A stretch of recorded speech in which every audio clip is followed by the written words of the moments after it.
Welcome friends, আর.এন কিচেনে তোমাদের সবাইকে স্বাগতম। তো বন্ধুরা, এখন তো খুব গরম জানো, তো এই গরমে কাঁচা আমের শরবত সত্যি খুব তৃপ্তিকর।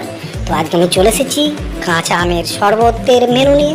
তো চলো, কিভাবে কাঁচা আমের শরবত করলে খুব টেস্টি হবে সে বিষয়ে একটা আজকের রেসিপি। প্রথমে দেখতে পাচ্ছ কাঁচা আম নিয়ে নিয়েছি, এবং এই কাঁচা আমগুলোকে আমি কি করব না, সিদ্ধ করে তার খোলাটা ছাড়িয়ে নেব, শুধুমাত্র শাঁসটা নেব। দিয়ে দেখতে পাচ্ছ কাঁচা লঙ্কা, বিট নুন মিশিয়ে এর সঙ্গে পরিমাণ মতো চিনি দিয়ে দেবো। সেই সঙ্গে দেবো পাতিলেবুর রস, ফ্লেভারটাই অন্যরকম হয়ে যাবে, টেস্টি হয়ে যাবে। এবার মিক্সচার গ্রাইন্ডে এটাকে ভালো করে পেস্ট করে নেব। তো পেস্ট করে নেওয়ার পর কি করতে হবে, এই যে পেস্ট রেডি।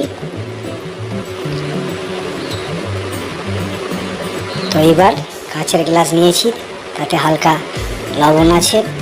এবার এই আমের যে জুস করার আগে যে জিনিসটা তৈরি হয়েছে ব্যাটার, সেটা দিয়ে পরিমাণ মতো ঠান্ডা জল দেবে, যতটা তোমার দরকার। আর দেবে বরফের টুকরো,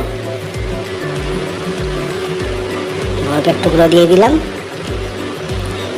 এবার চামচ দিয়ে ভালো করে এটাকে ঘেঁটে নিতে হবে।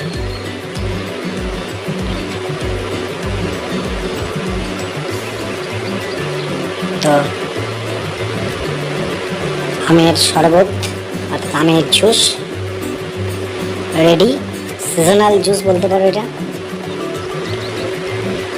তো চলো বন্ধুরা, এবার আমরা একটু টেস্টটা মেটাই।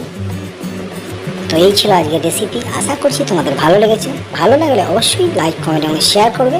আর যারা নতুন তারা অবশ্যই চ্যানেলটি সাবস্ক্রাইব করে সঙ্গে থাকবে।